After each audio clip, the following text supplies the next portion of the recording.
piano sound effect. It can make any video sound cool, right? Well, probably not, but who cares? Anyways, you might be wondering who we are. Well, let me answer that question. We are a team, creating great things. Maybe weird ideas, maybe great ideas, I don't know. But we are the Blazing Mike and Ikes.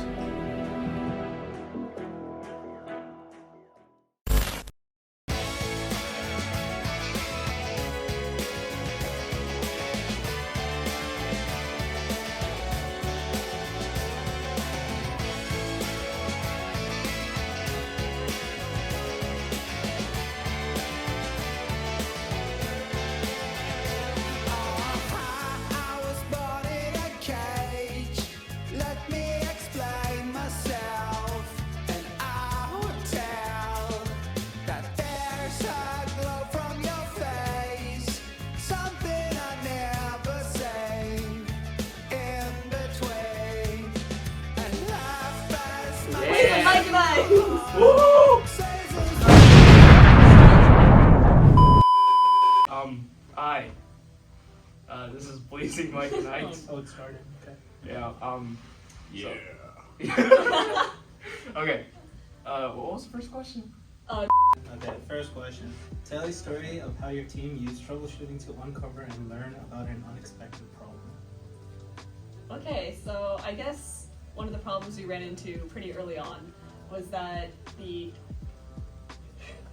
as you guys know, on our 6th milestone, the sensors just did not work as expected, especially the ultrasonic sensors. And I spent a while in lab sort of collecting data on how they were working and stuff like that. And eventually, I just abandoned the ultrasonic sensors because they were not working. Amen. Yep, and we used buttons for the topography instead. So that was we just abandoned it completely and moved on to something else. And I think it worked out pretty well. So Pretty effective troubleshooting Solid. right there. yeah, troubleshooting by And just what- abandoning and moving on. We're donating those, right? The sensors? Yeah. Yeah. Okay. I think we should burn them. Cool. Yeah. That too. Would be in character. Cool. So the Auxiliary was a very time-consuming process to construct. So, like the first version we had was made with a fire-resistant cloth belt, and it did not move at all, which was amazing. So then we switched to using a rubber band belt, which moved slightly, but then it kept slipping.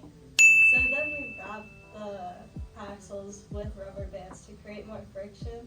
And then after that, it actually started to move. But then the next problem was it kept moving in towards each other and it wouldn't stay in a straight line. So then we had to find a way to prevent them from moving. So we tried zip ties, but the rubber bands kept climbing over it. Then we tried more rubber bands and it still climbed over it. So then Nicholas, I think, 3D printed these large discs that we could just place in between. And so that prevented it from moving. It was a pretty cool design. It worked. It was a little janky, but that's okay. What's the next question? Okay, the question is actually tell a story about the proudest moment for your team and what made it meaningful. Yeah. Let's start. So for me, by far the proudest I've been throughout this class was on our first run. So we were one of the later teams to go in our section, and we probably saw almost every single team fail. Oh, And so, Not pretty that's not much. true. we saw It's not pretty much. Every team. almost every team did not get a perfect run. We were on- Nobody got a perfect run. We were on which is true. pace for like 300 points as a class based off the first team until we went. Yeah. Just on the first run, yes. So from the first runs, obviously I was not feeling too confident. Like, oh, all these guys, they got, they did decent. They got 60s, 80s. I was like, a lot of them got even less. I was like, dang, hopefully we'll, do all right. We go on there.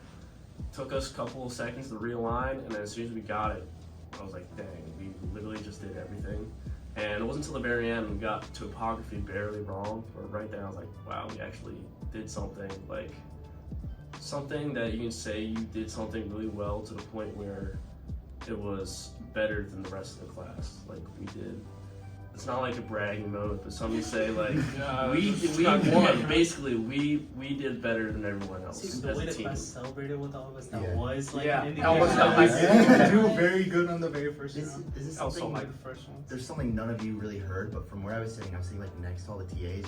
When they saw us go, they were all like, "This is the best fire team of all time." It wasn't just in the class. They're like, "This is the best fire team like ever." Aww. They that's said no really fire nice. team, no fire team ever really even moves or makes it to the flames, but we put it out and got to the end. They said like, yeah, that's special. I should And become we an have a NES sick 100 product. teacher.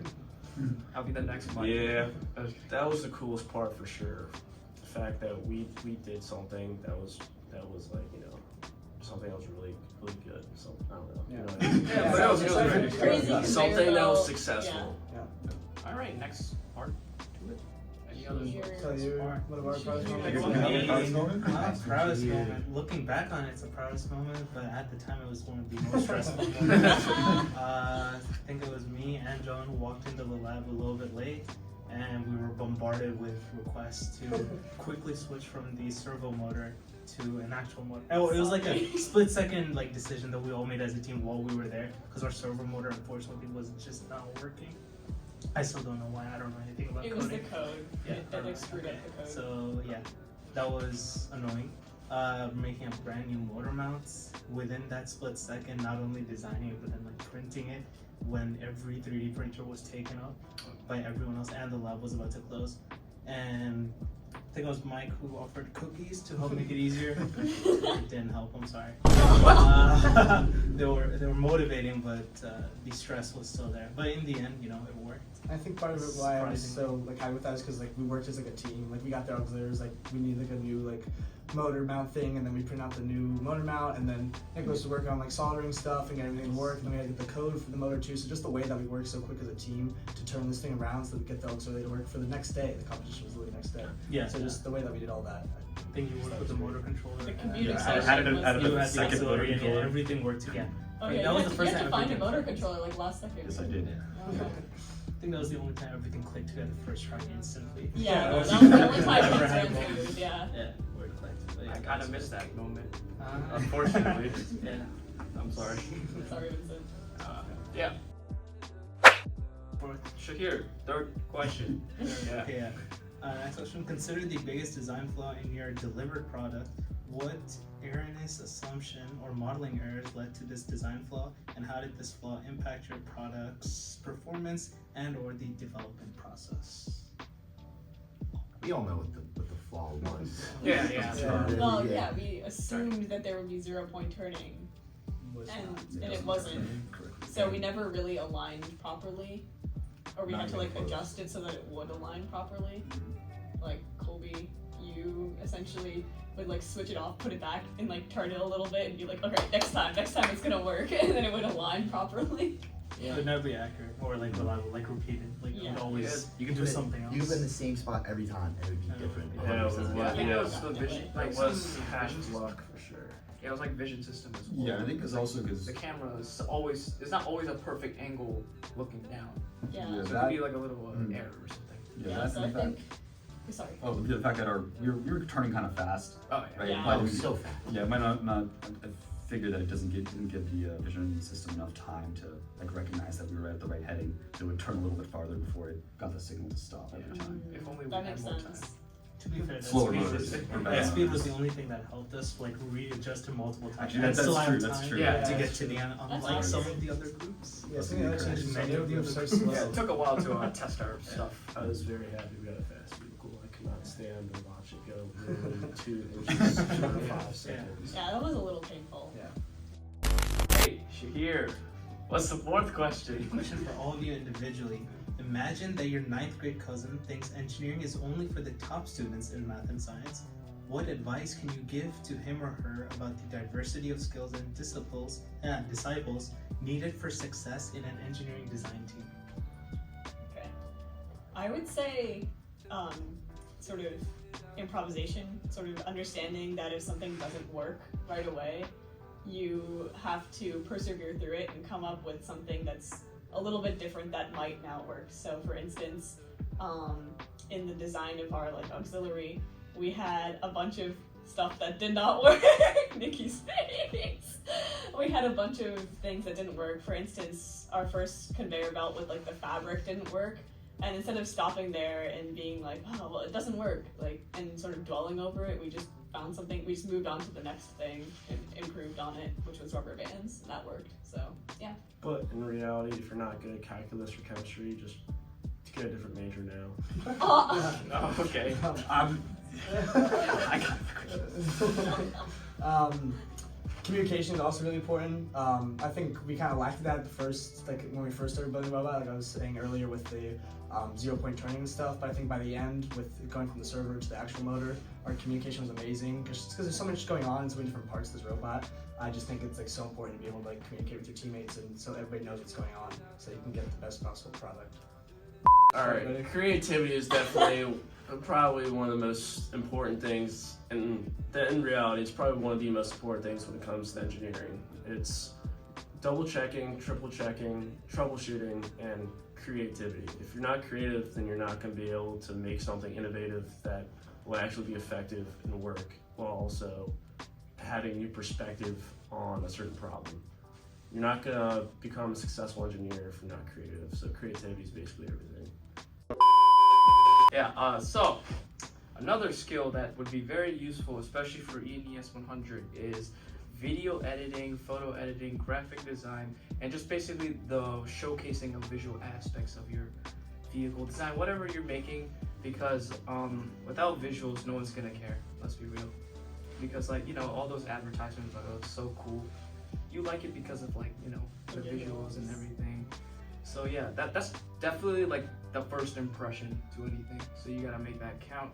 And also shout out to Michael Galzinski on YouTube. Please subscribe. It inspired me to be better at video editing. Thank you, Mike. And so I guess another really important skill to have is just perseverance mainly. Nothing you ever make or code up or like test is gonna work the first time. You just have to kind of accept that and decide that you're gonna make sure that you put in the work and put in the effort to make it better every time. Nothing we made worked the first time. Nothing. There was tons of iterations for everything, but we all kept on working Except on it. for Shahir's motor mount. Because it had to work, right? It had to work the first time. But everything else, right? We always had to test it, keep on making new designs for it. We were all like committed enough to the final project that we wanted it to be done well, that we put the effort in to test it and came to those extra lab hours. Another skill I'd say is similar to visual aid, but more turning an idea in your head and drawing it and being able to show it to the team members. So for me, this was taking the first, just because when we first started, you were all just, make the structure of the OSV and just CAD it. I didn't really talk to them about it. I just had to like think of the design and go and CAD it from scratch. So I was turning the pictures of what I wanted it in my head, putting it in CAD, putting it on paper, and being able to show you so everyone can get an idea. And then same with Colby of taking an auxiliary, taking the idea of a chainsaw in his head and being able to draw something out that we could all understand. Another necessary skill, definitely, let's say, as much as we make fun of their major, business. Yeah. This is a Business school people. very important skill that can be helpful in your design team. I think we made use of it by negotiating on a lot of prices for a lot of different parts. And once we would wholesale, essentially, we would buy a bunch of kill switches. We would be the one providing the shipping service from my house to the lab, and then the pricing to the other teams. We were doing the service of bringing in a bunch of kill switches and then distributing them out to the other teams that needed it desperately within that quick second. Yes. Business schools, you better watch out. We're coming for you next. Okay. Sorry. So, like, another very important skill to have is to be enthusiastic and, like, just to be able to create great team dynamic. So I, for one, was definitely not the most technically skilled person at all, but I used what I did know, which is baking, to boost team morale and like create a positive atmosphere so that we could all work better together. And I remember Mike saying that the best teams always have the most fun. And I feel like part of our success was just like having great team dynamic and being friends with each other, so that really helped. Yeah, Nikki, you and I really bonded over criticizing Vincent over his criticism. Yeah, except Vincent. How? He hated my How? cupcakes. I did not hate your cupcakes. Listen No. here. No. No.